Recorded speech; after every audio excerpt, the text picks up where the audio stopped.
Kaiju no 8 anime में हमने काफी सारे डिफरेंट टाइप्स ऑफ काइजूस को देखा है, बहुत ज्यादा वियर्ड काइजूस को भी देखा है, बहुत ज्यादा स्ट्रॉन्ग काइजूस को भी देखा है। अभी जो स्ट्रॉन्ग काइजूस होते हैं उनको एक 42 लेवल दिया जाता है, बेसिकली 7.0, 8.0, 9.0। अभी जितना ज्यादा हाई 42 लेवल होगा उतना ही ज्यादा स्ट्रॉन्ग काइजूस होगा। ऐसे जो स्ट्रॉन्ग काइजूस होते हैं उनको एक नंबर दिया जाता है, जैसे kaiju number 8, kaiju number 9। And through out the मांगा हमने ऐसे 15 काइजूस को देखा है। अभी इन जो सारे काइजूस हैं उनमें से 5 स्ट्रॉन्गेस्ट काइजूस कौन से हैं, आज की वीडियो में हम उसके ऊपर ही बात करने वाले हैं। ऑल्सो मैं तुम्हें एक बोनस काइजूस के बारे में बताने वाला हूं, क्योंकि रिसेंटली मांगा एंड हुई है तो मैं फाइनली उसके बारे में थोड़ी इंफॉर्मेशन पता चली है। एंड जब तुम उसके बारे में सुनोगे ना तो तुम्हारा दिमाग लिटरली फट जाएगा, भाई इतना ज्यादा ऑसम है वो। पहले तो मैं तुम्हें स्पॉइलर अलर्ट दे देता हूं, क्योंकि इस वीडियो में मांगा स्पॉयलर्स होने वाला है। अब बात करते हैं नंबर 5th पोजीशन पे, जिस पे आता है अपना काइजू नंबर 1, जो कि लिटरली उचिहा काइजू है, या फिर तुम उसको फ्यूचर साइड काइजू भी कह सकते हो। ये बंदा अपनी मेन सीरीज से बहुत पहले इंट्रोड्यूस किया गया था, लेकिन इसकी जो पावर है ना वो लिटरली बहुत ज्यादा ऑसम है। तुमने जो रिसेंट एनीमे एपिसोड आया है उसमें भी इसके बारे में थोड़ा सुना होगा।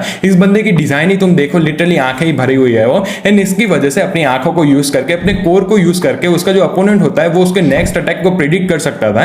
एंड उसका जो अपोनेंट अटैक करे उसको, उससे पहले ही वो खुद का अटैक मार देता था। एंड इसकी जो बॉडी होती है उसको वेपन बना दिया जाता है। अपने जो डिफेंस फोर्स का जो फर्स्ट डिवीजन कैप्टन होता है अपने नारुमी भाई साहब, वही इसकी वेपन को यूज करते हैं, जिसकी वजह से वो अपने अपोनेंट का नेक्स्ट अटैक फिर से प्रिडिक्ट कर सकता है। बेसिकली जो ओरिजिनल काइजू की पावर थी वो वही यूज करता है। मांगा में लेटर तुम देखते हो कि वो बंदा इसको भी एक स्टेक ऊपर लेके जाता है। अपना जो दूसरा रेन बंदा होता है, अपने ये जो काफका का दोस्त, वो भी फ्यूचर में जाके इसकी पावर को थोड़ा यूज करता है ट्रेनिंग करने के लिए। ओवरऑल ये बंदा बहुत ज्यादा स्ट्रॉन्ग था। नंबर 4th पोजीशन पे आता है काइजू नंबर 2, जिसको लिटरली काइजू ऑफ डिस्ट्रक्शन कहा जाता है। 1972 में ये सापोरो के ऊपर अटैक कर देता है एंड ये पूरी सिटी को ओवरनाइट तबाह कर देता है। इसकी बॉडी भी पूरी डिस्ट्रक्शन के लिए बनी थी, इसकी साइज बहुत ज्यादा थी, इसका पावर बहुत ज्यादा हाई था, इसकी ड्यूरेबिलिटी बहुत ज्यादा हाई थी एंड ये ब्लास्ट कर सकता था, इसकी कॉम्बैट पावर बहुत ज्यादा हाई थी, तो डिस्ट्रक्शन ये बहुत ज्यादा कर रहा था। JKDF ऑर्गेनाइजेशन इसको अल्टीमेटली हरा तो देती है, लेकिन बहुत ज्यादा प्राइस पे करनी पड़ती है। बेसिकली ये जो काइजू होता है वो बहुत ज्यादा डिस्ट्रक्शन करता है। ओवरऑल इसका जो काइजू का कॉर्प्स होता है उसको वेपन बना दिया जाता है। अपनी जो किकोरी होती है उसकी मां इसाओ ही इसको यूज करती है,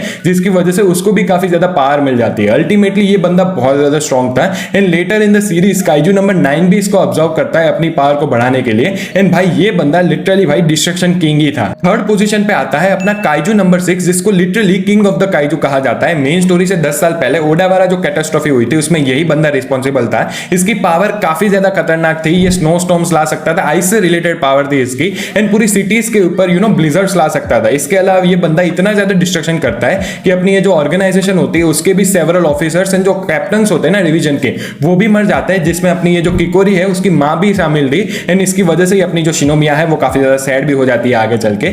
इस बंदे की पावर बहुत ज्यादा हाई थी, लिटरली बहुत ज्यादा डिस्ट्रक्शन करता है ये बंदा। एंड ये जब मर भी जाता है तो इसकी वेपन भी कोई बंदा यूज नहीं कर पा रहा होता, लिटरली 10-15 साल बीत जाते हैं। एंड अल्टीमेटली अपनी जब मेन स्टोरी स्टार्ट होती है, अपने काफका का दोस्त रेनो होता है, वो ही आगे जाके इसकी पावर को यूज करता है, वो खुद भी आइस अटैक मारना सीखता है वगैरह वगैरह। 2nd पोजीशन पे आता है काइजू नंबर 9 एंड ये अपनी मेन स्टोरी का विलन भी है। तुमने ऑलरेडी इसको एनीमे में 1-2 बार देख लिया होगा। अभी ये जो रिसेंट एपिसोड आया है उसमें भी ये बंदा था। काफका इसको 1-2 बार धो भी देता है, लेकिन ये फिर भी वापस आता रहता है, क्योंकि इस बंदे का नाम ही द इवॉल्विंग काइजू है। इसकी जो एबिलिटीज है वो काफी ज्यादा यूनिक है, ये किसी भी बंदे में ट्रांसफॉर्म कर सकता है उसकी मेमोरीज के साथ। उसके अलावा ये दूसरे कॉप्स को एब्जॉर्ब कर सकता है उसकी पावर को लेने के लिए। ये काइजू नंबर 2 के कॉप्स को एब्जॉर्ब करता है। उसके अलावा जो हम बोनस में बात करने वाले हैं एक एंशिएंट काइजू की, उसके भी कॉप्स को ये एब्जॉर्ब करता है एंड खुद की पावर को बढ़ा लेता है। अल्टीमेटली फाइनल जो आर्क होती है उसमें काफका इसके साथ ही लड़ रहा होता है एंड ऑब्वियसली भाई काफका उसको अल्टीमेटली हरा भी देता है। लेकिन इस बंदे की पावर काफी ज्यादा हाई थी।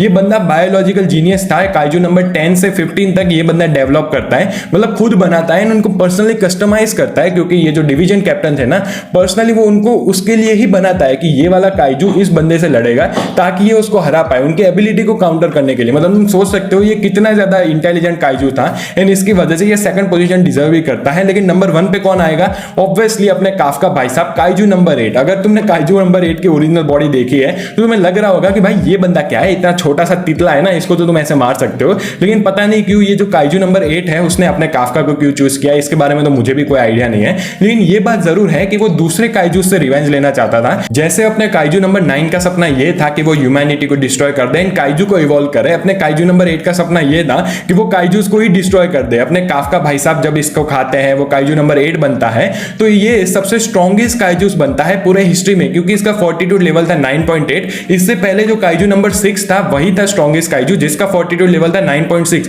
उससे भी 2 पॉइंट आ गया है अपना काफका भाई साहब। ऑब्वियसली अपने काफका बहुत ज्यादा स्ट्रॉन्ग है। वो लिटरली जब उसको तुम आधा ब्लो कर देते हो फिर भी वो रीजनरेट करता है, वो दूसरे काइजूस को खा सकता है खुद को रीजनरेट करने के लिए। उसकी डिस्ट्रक्टिव पावर बहुत ज्यादा हाई है। वो ह्यूमन अपने काफका भाई साहब के साथ मिला हुआ है, तो उसकी इंटेलिजेंस भी काफी ज्यादा नॉर्मल ह्यूमन जैसी ही है वैसे तो। लेकिन ओवरऑल तुम समझ सकते हो अपने मेन कैरेक्टर भाई भी, अपने मेन कैरेक्टर को कौन ही हरा सकता है, एंड इसकी वजह से वो नंबर 1 पोजीशन को डिजर्व भी करता है।